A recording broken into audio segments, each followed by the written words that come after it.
구약성경 487쪽쯤에 있습니다. 사무엘하 15장 1절부터 12절까지 있는 말씀을 저희가 한 절씩 교독하겠습니다. 찾으신 줄 알고 제가 먼저 1절 말씀을 교독 먼저 읽겠습니다. 그 후에 압살롬이 자기를 위하여 병거와 말들을 준비하고 호위병 50명을 그 앞에 세우니라.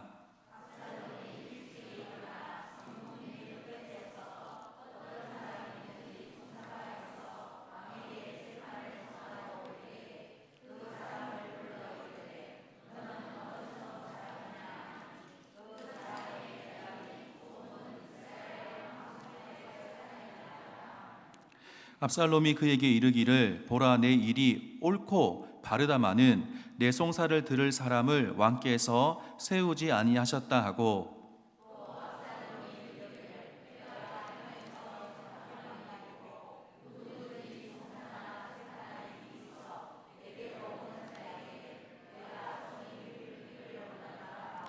사람이 가까이 와서 그에게 절하려 하면 압살롬이 손을 펴서 그 사람을 붙들고 그에게 입을 맞추니,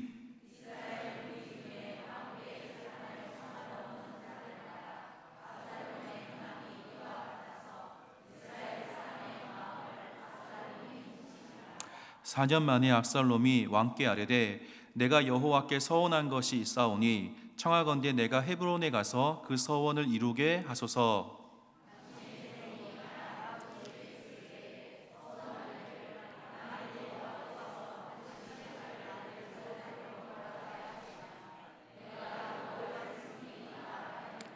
왕이 그에게 이르되 평안히 가라 하니 그가 일어나 헤브론으로 가니라.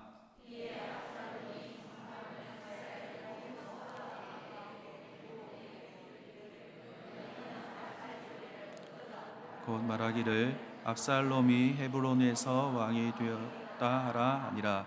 그때 청함을 받은 200명이 압살롬과 함께 예루살렘에서부터 헤브론으로 내려갔으니 그들은 압살롬이 꾸민 그 모든 일을 알지 못하고 그저 따라하기만 한 사람들이라. 제사 드릴 때에 압살롬이 사람을 보내 다윗의 모사 길로 사람 아히도벨을 그의 성읍 길로에서 청하여 온지라.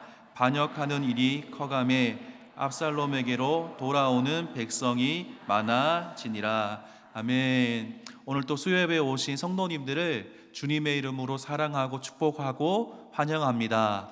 우리 옆에 있는 분들에게 인사했으면 좋겠습니다. 성도님을 뵈니까 너무 좋습니다. 그렇게 인사하겠습니다. 오늘 또 수요일 날 또 이렇게 저녁에 우리 성도님 뵈니까 너무나 좋고 행복합니다. 오늘 말씀을 좀 우리가 이해하기 위해서 다윗의 이야기 전체 속에서 오늘 말씀을 좀 이해할 필요가 있습니다. 다윗은요, 그 어느 누구에게도 부모님조차도 관심을 가지지 않을 어렸을 나이 때 하나님은 다윗을 보시고 기름을 부었습니다. 그러니까 하나님께서 다윗의 중심을 보시고 다윗에게 기름을 부어 주셨습니다. 그리고 난 다음에 골리앗과의 싸움에서요 멋지게 승리합니다. 하지만 이때부터 다윗은요 하나님으로부터 시작되는 훈련을 받게 됩니다. 사울 왕의 미움을 받게 되었고 여러 번 죽을 뻔했습니다.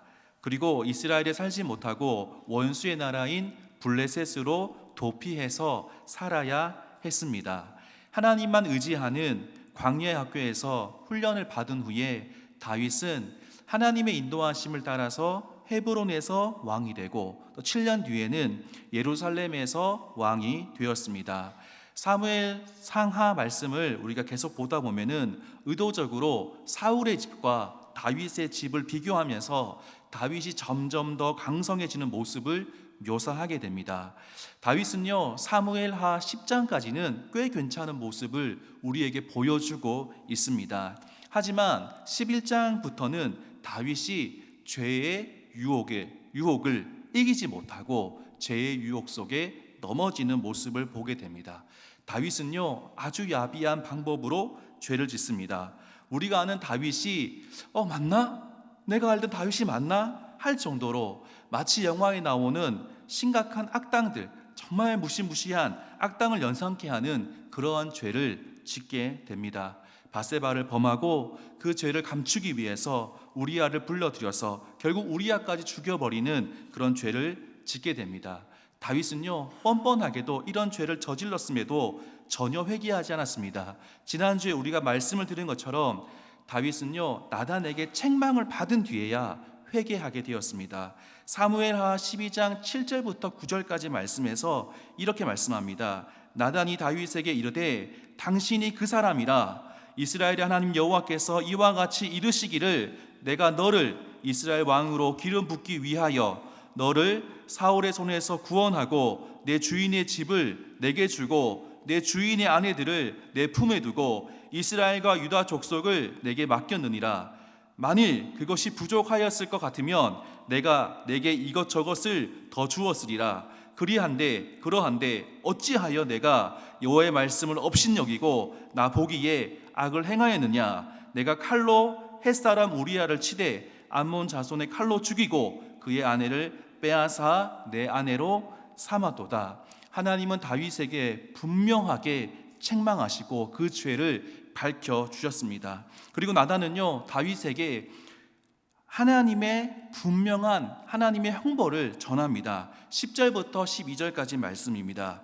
이제 내가 나를 업신여기고 햇사람 우리아의 아내를 빼앗아 내 아내로 삼았은즉 칼이 내 집에서 영원토록 떠나지 아니하리라 하셨고 여호와께서 또 이와 같이 이르시되 보라 내가 너와 내 집에 재앙을 일으키고 내가 내 눈앞에서 내 아내를 빼앗아 내 이웃들에게 주리니 그 사람들이 내 아내들과 더불어 백주에 동침하리라. 너는 은밀히 행하였으나 나는 온 이스라엘 앞에서 백주에 이 일을 행하리라 하셨나이다. 하나님 말씀을 들은 다윗은요, 시편 51편 말씀처럼 철저하게 회개합니다. 하나님은 그런 다윗을 용서해 주셨습니다. 나단은 다윗에게 하나님께서 분명히 당신의 죄를 용서해 주셨다라고 말씀해 주십니다. 하지만 회개했다고 모든 것이 끝나는 것은 아닙니다. 하나님은 다윗에게 그 죄에 대한 대가를 지불하게 하십니다. 다윗은 죄의 열매가, 죄의 대가가 얼마나 고통스러운 것인지를 절감하면서 이 고통을 견뎌내야 했습니다. 다윗이 하나님 앞에서 가슴을 치며 땅을 치며 눈물을 흘리며 회개했지만 하나님은 죄의 결과가 얼마나 무서운지를 다윗에게 알려주셨습니다. 죄의 결과가 얼마나 무서운지 오늘 사무엘 상하 말씀을 읽는 모든 이스라엘 백성들에게 그리고 우리에게 하나님께서 분명하게 말씀해 주셨습니다. 저는 사무엘 상하 말씀을 읽고 연구하면서 보게 된 사실, 진리가 있습니다. 성경은 구체적으로 말하고 있지 않지만 다윗은 이 나단 선지자의 말을 들은 이후에 자신에게 일어나는 모든 나쁜 일들이 하나님의 책망이라는 것을 알았다라고 하는 것입니다. 우리가 지난주에 들은 것처럼 다윗이 우리아의 아내에게서 낳은 아들이 죽임을 당합니다. 그리고 암논과 다말 사건이 생겨납니다. 첫 아들 암논은 배다른 여동생 다말을 취합니다. 또 이 일로 인해서 다말의 오빠인 압살롬이 복수하여서 암논을 죽이게 됩니다. 과연 정말 다윗의 아들들이 맞나 싶을 정도로 심각한 비극이 그 가정 가운데 일어납니다. 다윗이 암논이 잘못했을 때에도 압살롬이 잘못했을 때에도 책망할 수가 없는 것입니다. 왜냐하면 이 모든 일들이 내 죄 때문에 일어났다는 것을 다윗이 알았기 때문입니다. 압살롬은 그 일로 그슬로 도망갑니다. 하지만 요압이 한 여인을 보내서 다시 압살롬을 예루살렘으로 불러들입니다. 그리고 오늘 본문과 같이 압살롬은 반역을 하게 됩니다. 4년의 시간 동안 압살롬은 왕이 되기 위해서 준비를 합니다. 그리고 압살롬은 헤브론에서 왕이 됩니다. 갑작스럽게 이 일이 일어났기 때문에 다윗은 준비할 수 없었고 맨발로 도망을 치게 됩니다. 도망갈 때 시므이라는 베냐민 사람이 다윗을 저주합니다. 다윗의 신하 스루야가 다윗에게 시므이를 죽이라 명하시면 당장 가서 죽이겠습니다 라고 했지만 다윗은 이렇게 고백합니다. 그가 저주하는 것은 여호와께서 그에게 다윗을 저주하라 하심이니 내가 어찌 그리하였느냐 할 자가 누구겠느냐. 하나님께서 지금 저주하는 중이다. 하나님께 내가 지금 책망을 받는 중이라는 것을 다윗이 알았던 겁니다. 내 몸에서 난 아들도 내 생명을 해하려 하거든 하물며 이 베냐민 사람이랴. 여호와께서 그에게 명령하신 것이니 그가 저주하게 버려두라. 그렇게 다윗은 고백합니다. 자신에게 일어나고 있는 이 모든 일들이 하나님의 책망, 하나님께서 나에게 지금 죄의 대가가 얼마나 무서운지를 가르쳐 주고 있는 것을 다윗이 알았습니다. 사무엘하 다윗은 이 모든 비극적인 일들이 자신으로 인해서 일어나는 것을 분명히 알았습니다. 그래서 다윗은 자신을 반역한 압살롬이 죽을 때에도 너무나 슬퍼합니다. 왜냐하면 다윗은 압살롬이 반역하는 모든 일들이 자기의 죄악 때문인 것을 알았고, 압살롬이 내 죄악 때문에 죽었다는 것을 분명히 알았기 때문에 압살롬의 죽음을 그렇게 애통하며 슬퍼했던 것입니다. 사무엘하 11장 이후의 말씀은요, 죄가 얼마나 무서운지를 우리에게 말씀해 주고 있습니다. 전체적인 흐름 속에서 오늘 15장 1절부터 12절까지 일어난 압살롬의 반역에 대해서 좀 살펴보려고 합니다. 오늘 본문은 다윗이 아니라 압살롬을 중심으로 말씀하고 있기 때문에 이 압살롬을 중심으로 한번 살펴보려고 합니다. 다윗의 입장에서는 지금 하나님께서 다윗을 벌하시고 있는 상황이지만 압살롬의 입장에서 오늘 본문을 살펴보면서 하나님께서 우리에게 주시는 교훈을 살펴보려고 합니다.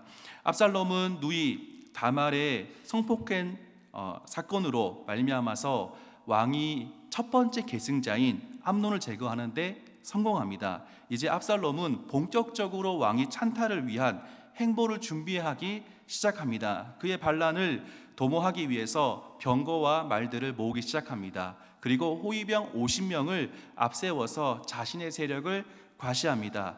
자신을 차기 왕으로 보이도록 교묘한 계획을 세운 것입니다. 압살롬은요 4년 동안이나 자신의 계획을 철저하게 준비하면서 거짓된 말로 불만족 세력을 선동하기 시작합니다. 그는 왕에게 재판을 청하러 오는 모든 사람들에게 자신이 정의를 베풀겠다라고 말함으로써 사람의 마음을 도적질합니다. 이스라엘 사람들의 마음을 도적질하는데 성공한 압살롬은요 지지자들이 상당수가 모이자 이제는 반란을 일으킬 때가 되었다라고 생각하고 사람들의 마음을 도적질하는 것을 넘어서서 왕위를 훔치고자 합니다. 그는 전에 그술에 있을 때에 하나님께 서운한 것을 이행하기 위해서 헤브론으로 가야 한다면서 이를 허락해 달라고 다윗에게 요청합니다. 그런 헤브론을 반란의 거점으로 삼고 거기서 왕이 되었습니다. 아버지 다윗의 허락을 받은 압살롬은요 헤브론에서 정탐꾼을 모든 지파들에게 보내면서 나팔 소리가 날 때에 압살롬이 헤브론에서 왕이 되었다라는 이야기를 하게 됩니다. 압살롬은 이 일을 실행에 옮깁니다. 압살롬의 반란 세력에 합류한 사람들 중에는요 영문도 모르고 합류한 사람도 있었다라고 이야기합니다. 심지어 다윗의 뛰어난 모사였던 아히도벨까지도 그 반란에 참여시킵니다. 많은 사람들이 압살롬의 반역에 가담하게 됩니다. 그리고 이 일로 인해서 다윗은 맨발로 도망할 수밖에 없었습니다. 압살롬의 이 행동은요 단순히 아버지 다윗에게 반역한 것이 아니라 하나님 앞에서 반역하는 그런 행동이었다라고 성경은 우리에게 말씀하고 있습니다.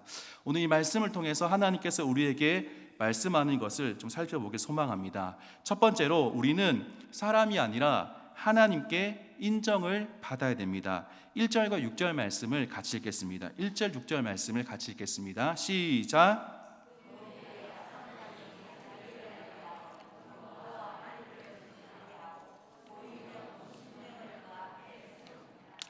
이스라엘 무리 중에 왕께 재판을 청하러 오는 자들마다 압살롬의 행함이 이와 같아서 이스라엘 사람 마음을 아멘. 압살롬은 이스라엘의 왕이 되기 위해서 철저하게 반역을 준비했습니다. 압살롬은요 50명의 호위병과 병거들과 말들을 준비했다고 말씀합니다. 병거와 말들 50명의 호위병은요 근동 지역에 있어서 왕이나 아니면 왕의 후계자에게 그 위용을 드러내기 위해서 이렇게 거늘이 있는 병력입니다. 압살롬은 자신을 위해서 그러한 병력을 준비를 했던 것입니다. 왜냐하면 그가 마치 다른 사람들에게 내가 다윗 왕 아버지를 이어서 왕이 될 사람이라는 것을 그렇게 보여주기 위해서, 사람들의 마음을 훔치기 위해서 그렇게 했다는 것입니다. 그리고 압살롬은요 반역을 위한 두 번째 준비 단계로 재판에 관여합니다. 불만인 사람들이 재판을 하러 옵니다. 그때 압살롬은 그 길에 서서 불만이 있는 사람들의 마음을 싹 자기에게로 오도록 내가 이 일을 해결해 주겠다라고 이야기하면서 사람들의 마음을 훔칩니다. 4년 동안이나 압살롬은 이런 일을 반복했습니다. 철저하게 준비하면서 반역을 도모했습니다. 압살롬은 왜 이렇게 했을까요? 압살롬은 이스라엘의 주인이 누구인지 몰랐기 때문입니다. 이스라엘의 왕을 세우는 분이 하나님인 줄 알았다면 압살롬은 이렇게 하지 않았을 것입니다. 하지만 그가 이스라엘 왕을 세우시는 분이 하나님인 줄 몰랐기 때문에 사람에게 인정받으려고 했던 것입니다. 이스라엘 왕은요 하나님의 대리 통치자입니다. 그러나 압살롬은 사람들의 마음을 훔쳐서 자신이 주인인 나라를 세우고자 했던 것입니다. 교회는 어떤 곳입니까? 교회도 하나님의 통치를 받는 곳입니다. 하나님께서 통치하시는 곳이 교회입니다. 그렇기 때문에 누군가가 자신의 사리사욕을 채우기 위해서 사람들에게 인정받으려고 하는 자들을 경계해야 합니다. 교회를 통해서 사리사욕을 채우려고 하는 것은 그리스도께서 교회의 머리가 되심을 부정하는 것입니다. 압살롬은 왕이 되고 싶은 자신의 욕심을 채우기 위해서 사람들의 환심을 사려고 했던 것입니다. 하지만 교회는 자아 성취의 도구가 아닙니다. 교회는 그리스도의 뜻을 이루어가는 예수 그리스도의 몸입니다. 교회는 자신의 뜻대로 좌지우지하려는 생각으로 사람들에게 인정받기 위해서 안간 힘을 쓰는 사람들이 있으면 안 된다라고 분명하게 말씀합니다.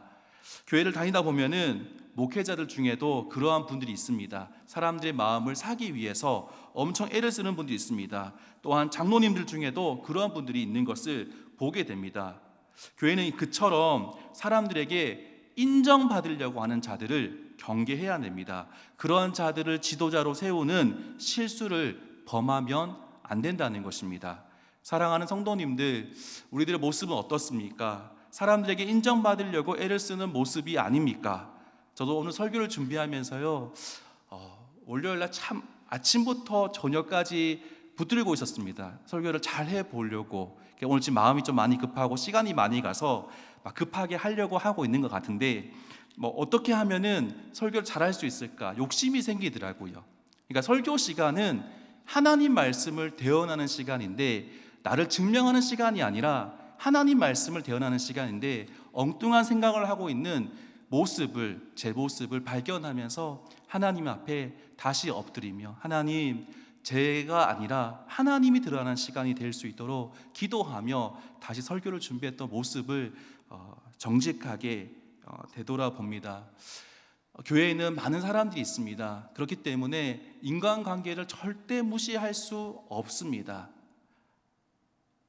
그러나 우리는 사람들의 마음을 얻는 데 급급한 것이 아니라 하나님께 인정받는 사람들이 되어야 하는 것입니다. 내 모습 가운데 혹시나 저 사람에게 잘 보이기 위해서 애를 쓰는 모습이 없는지 좀 돌아봤으면 좋겠습니다. 제가 아는 친척 중에 이러한 집사님이 계십니다. 주일날 예배는 가끔 빠집니다. 그런데 수요 예배는 안 빠지십니다. 제가 물어봤습니다. 왜 수요일은 안 빠지고 그렇게 목숨을 걸고 가시냐 했더니 그분이 이렇게 말씀하셨어요. 주일에는 사람들이 많아서 내가 오는지 안 오는지 잘 모를 수 있지만 수요일에는 정확히 담임 목사님이 아시기 때문에 반드시 수요일은 가야 된다, 이렇게 말씀하는 친척이 있었습니다. 지금은 어떻게 신앙생활 잘 모르겠지만 참 이렇게 사람에게 인정받으려고 하는 그 모습, 우리에게 그런 것들이 분명히 있지만 그러나 더 하나님께 인정받기 위해서 애를 쓰는 성도님들이 되었으면 좋겠습니다. 그리고 그러한 남부교회가 되기를 소망합니다. 두 번째로, 우리는 하나님과 사람 앞에서 정직하게 살아가야 합니다. 7절과 8절 말씀을 같이 읽겠습니다. 시작. 4년 만에 압살롬이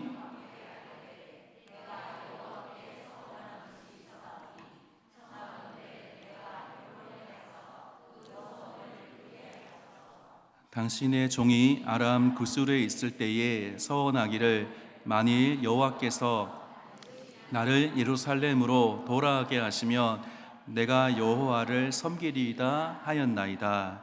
아멘. 압살롬은 다윗에게 구술에 있을 때 예루살렘으로 돌아가면은 하나님께 드리기로 한 서원이 있는데, 헤브론에서 그 서원을 이룰 수 있도록 해달라고 요청합니다. 서원은요, 민수기 30장 말씀에 나오는 것처럼 반드시 지켜야 됩니다. 결혼하지 않는 남자나 여자나 이런 모르겠지만 성인 남자면 반드시 그 일을 지켜야 합니다. 그렇기 때문에 다윗은요, 의심 없이 압살롬을 헤브론으로 보냈습니다. 다윗의 마음은 어땠을까요?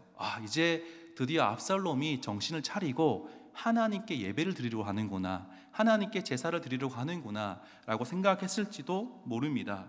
압살롬은요, 자신을 사랑하는 아버지를 속이고 하나님까지도 속이면서 자신의 나라를 세우려고 했습니다. 이처럼 자신의 욕심을 채우려는 거짓된 목적을 갖게 되면 그 목적을 이루기 위해서 수단과 방법을 가리지 않게 됩니다. 거짓은 또 다른 거짓을 부르게 되고, 거짓을 감추기 위해서 위선적인 모습을 가지게 됩니다. 그러나 교회는 정직과 공의를 버리고 속임과 술수를 일삼는 자들을 경계해야 됩니다. 우리의 모습을 좀 돌아봐야 됩니다. 교회는 정직한 자에 의해서 세워져야 됩니다. 그리스도께서 교회의 머리가 되심을 부정하는 자들은 부정한 방법으로 교회를 세우려고 합니다. 하지만 사람을 속일 수는 있어도 하나님은 속일 수 없습니다. 예전에 제가 어떤 청소년을 만난 적이 있었습니다. 자신의 아버지에 대한 이야기를 저에게 했습니다. 자기 아버지는 장립 집사님이라고 했습니다. 교회에서 정말 천사 같은 분이라고 했습니다. 저도 그 교회를 좀 알고 있었기 때문에 그분이 어떤 분인지 알고 있었고, 정말 천사 같은 분이셨습니다. 저는 그분이 정말 신앙생활을 잘 하는지 알았습니다. 열정적이었고 진짜 멋있는 분으로 생각했습니다. 그런데 그 친구의 고민은 교회에서의 아버지 모습과 집에서의 아버지 모습이 너무나 다르다라는 것이었어요. 신앙생활 하는데 너무나 걸림돌이 되는 아버지의 모습에 대해서 이야기하는 것을 들었습니다. 교회에서는요, 세상에서 볼 수 없는 너무나 아름다운 믿음을 가진 것처럼 보였지만 집에서는 술을 드시고 난폭한 사람으로 바뀌고, 심지어 자기에게 사탄의 아이, 조금 나쁘게 그렇게 이야기하면서 뭘 던지고 막 그렇게 하시는 아버지에 대한 이야기였습니다. 저는 그 아이의 솔직한 이야기를 들었고 사실 정말 큰 충격에 빠질 수밖에 없었습니다. 사랑하는 성도님들, 다른 사람이 볼 때이나 보지 않을 때 한결같은 정직한 모습으로 살아가고 있으십니까? 주일에는 교회에서는 경건한 척 하지만 일상에서는 경건과 전혀 거리가 먼 그런 모습으로 살아가고 있지는 않습니까? 우리는 성도로서 언제 어디서나 한결같은 삶을 살기 위해서 사람을 의식하지 말고 하나님을 의지하면서 살아가야 합니다. 사람들이 보지 않는 순간에도 하나님은 보고 계신다는 것을 기억해야 됩니다. 가정에서나 직장에서나 언제 어느 곳에서나 어떤 사람 앞에서나 언제나 정직하고 순결한 삶을 사는 그 사람을 하나님께서 귀하게 사용하신다라고 말씀하십니다. 언제 어디서나 한결같은 우리 성도님들이 되시기를 소망합니다. 그렇게 세워지는 교회가 남부교회가 되기를 소망합니다. 마지막 세 번째로 우리는 사람을 의지하지 말고 오직 하나님 말씀만을 의지해야 됩니다. 10절부터 12절까지 말씀을 같이 읽겠습니다. 시작. 이에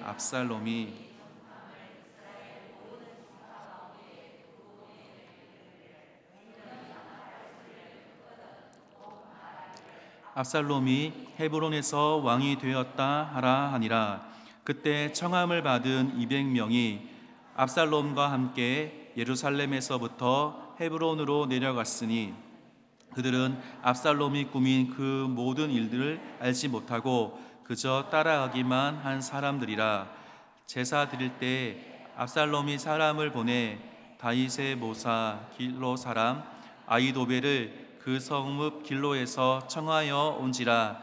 반역하는 일이 커가매 압살롬에게로 돌아오는 백성이 많아지니라.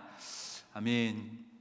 압살롬은 정탐을 보내서 각 지파의 동향을 살피고 200명을 헤브론으로 데리고 왔습니다. 그래서 나라의 근간을 세우려고 했습니다. 다윗의 모사인 아히도벨까지도 자신의 편으로 삼아서 데려왔습니다. 이처럼 압살롬은요, 사람들을 의지해서 모든 일들을 진행해 왔습니다. 압살롬이 세우려는 나라는 하나님의 나라가 아니라 자신의 나라였습니다. 그는 이스라엘을요, 하나님의 나라로 보지 않았습니다. 여론을 형성해서 사람들을 끌어모으고 인재를 적재적소에 배치해서 목표를 이뤄가는 방식, 이것은 세상에서나 통용되는 방식입니다. 하나님 나라는 그렇게 세워지지 않습니다. 교회는 하나님의 말씀을 떠나 세상의 방식으로 행하는 자들을 경계해야 됩니다. 교회의 기초는 하나님의 말씀입니다. 교회는 말씀의 기초에서 나가야 합니다. 하나님의 나라의 열매인 교회가 하나님의 말씀인 성경을 떠나면 더 이상 하나님 나라와 상관이 없는 세상 공동체가 되어버립니다. 교회는 절대 세상적인 방법으로 세워져서는 안 됩니다. 사람에 의해서, 사람을 위해서 사람의 교회를 세우는 것은 세상적인 방식입니다. 사람은 하나님 나라의 백성이지 왕이 아닙니다. 사람이 교회의 머리가 되면은 교회는 더 이상 그리스도의 몸이 될 수 없습니다. 그렇다면 교회는 어떻게 자라갈 수 있을까요? 교회는 어떻게 해야 부흥할 수 있겠습니까? 교회는요, 세상적인 방법을 의지하기보다 하나님 말씀을 집중해야 하는 것입니다. 교회는 세상의 기업체가 아니며 목회는 경영이 아닙니다. 무슨 방법으로든 사람을 모아서 적재적소에 배치하고 그들에게 만족을 줘서 더 빨리 더 크게 성장하려고 하는 것은 하나님과 상관없는 부흥입니다. 규모나 영향력이 큰 교회를 만드는 것이 아니라 하나님 말씀에 집중하는 교회가 되어야 합니다. 그것이 진정으로 교회를 바로 세우는 일입니다. 담임 목사님께서 안식월을 보내시고 오셔서 6월 한 달 동안 하신 설교는요, 저한테는 굉장히 큰 충격적인 설교였습니다. 굉장히 중요한 설교라고 생각이 들었습니다.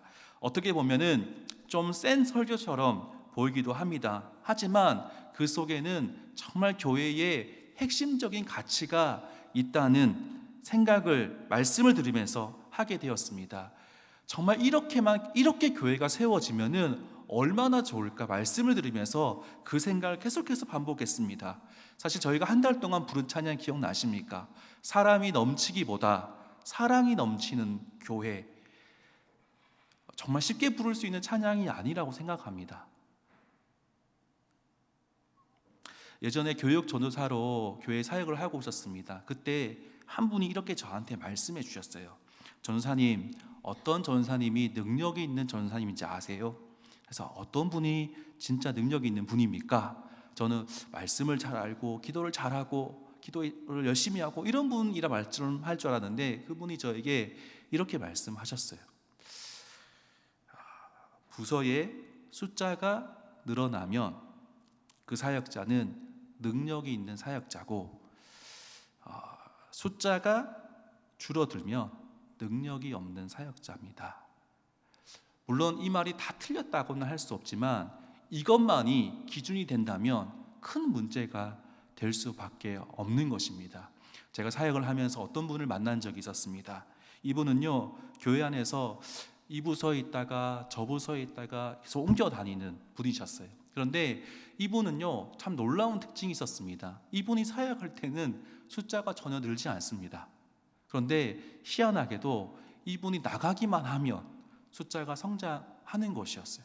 그런데 그 다음 온 사역자가 잘했다 그런 것이 아니라 이분이 제가 어떤 것을 봤냐면 사람의 숫자에 집중하는 것이 아니라 하나님 말씀에 집중하고 교회 안에 그 부서 안에 얼마나 그 준비를, 부흥을 위한 준비를 철저하게 하는지를 보게 되었습니다.